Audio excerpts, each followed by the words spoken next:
I don't know the origins of this story, but it helped me when I really needed it. So please share to keep these stories alive. Once when the world was simpler, there was a master teacher who traveled the land with a student, going from village to village, sharing medicine and lore and wisdom for the villagers to have a better life. One day they came upon a village, and on the way in there was a small hut with 3 little girls playing outside. One man sitting in this broken down pen milking an old cow. As the master walked by, he paused and looked at them, shook his head, continued going, but stopped speaking in laughter and enjoyment as he was. The student wondered what made the teacher silent. They got to the village, and the villagers came out happily to hear their words of wisdom, brought them food, brought them blankets so they could be warm. The master stayed silent after the villagers went home.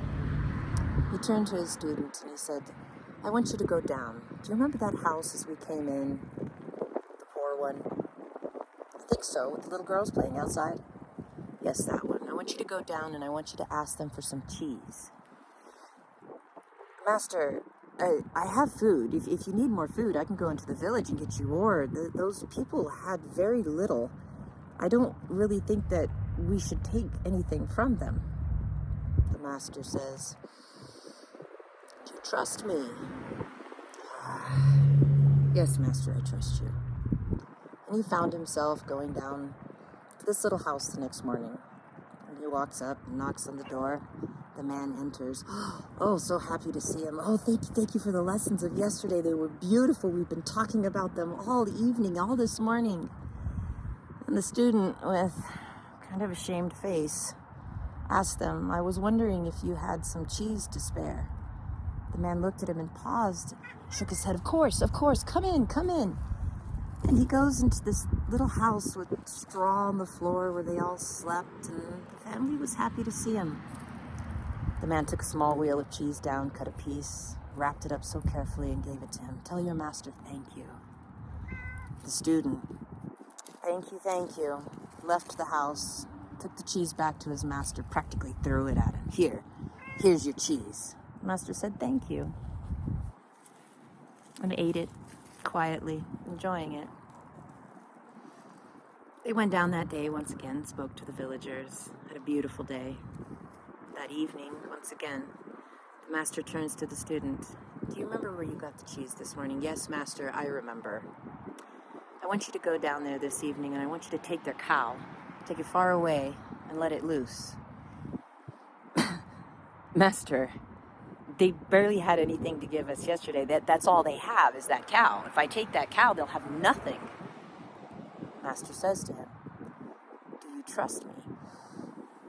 "Master, I really want to trust you. It's just that I saw where they lived. I went into their home. These people have nothing. This is all that they have."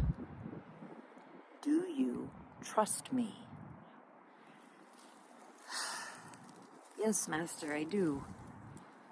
So the student went, and his heart hurt as he untied the cow and let it off. His soul hurt knowing what he was doing, trying to find his faith that the master knew what he was asking. He went back to the master. Things were different as they traveled. Years later, the student is now the master, with a student of his own, traveling from village to village, spreading wisdom, spreading love, spreading knowledge. And one day, he came back to that village, and when he realized where he was, his heart sank, and he went all the way back to that day where he did that thing to that poor family. Oh, and he felt heaviness creep back in.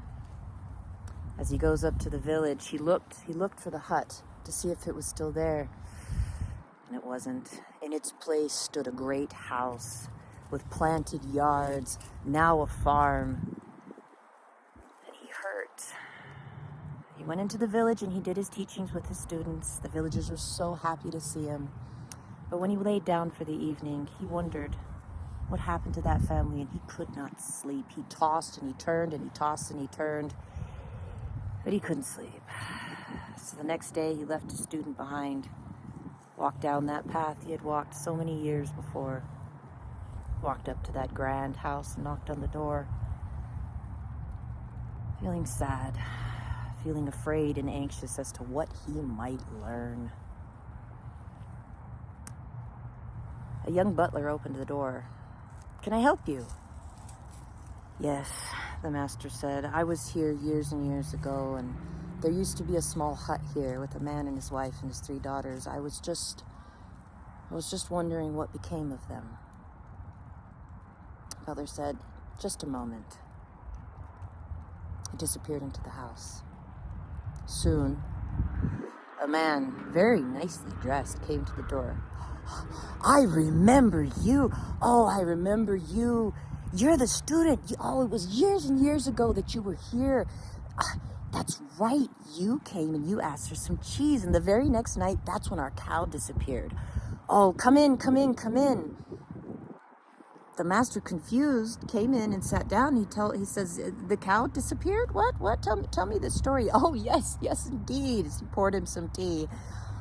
"Oh, our cow went missing and we didn't know what we were going to do. That cow was all that we had. It made enough for just a little bit of cheese we could take into the village to sell. Gave us just enough to live by. And when that cow disappeared, we thought we would all starve. It was one of the scariest times of my life. My wife had a little bit of money left over, and she took it into the village and she bought cloth and began to sew dresses and things for the women in the village. And they sold. Everybody loved the dresses, so we bought seed and we planted. And would you believe, that year we had a drought. And we were one of the only plots of land that were planted. We were able to feed the whole village. And with that money and with that ability to feed the village, we built this house. We planted all of this land. Now we have a storehouse so that no one ever has to worry about drought again. I tell you what, that cow disappearing was the best thing that ever happened to this family."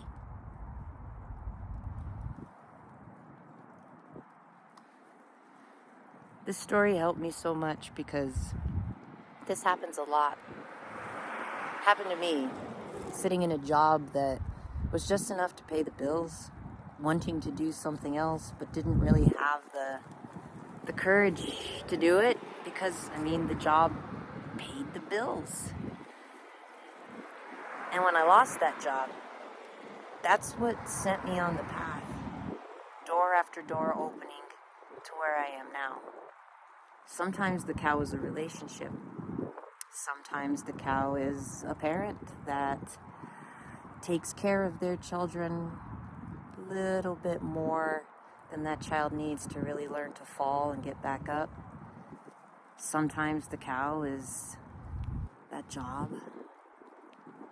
But sometimes we find that we will settle because it's just enough to get by. And the fear that can come up of trying to do something new, trying to do something different can be a lot. And the voices in our head can come in and go, why risk it? Why risk it? Just play it safe, play it safe. When I heard this story, everything made sense. That job for me was the cow. And it wasn't until it was gone that I became free. So much love, relatives. Pass it on. Maybe get rid of your cow.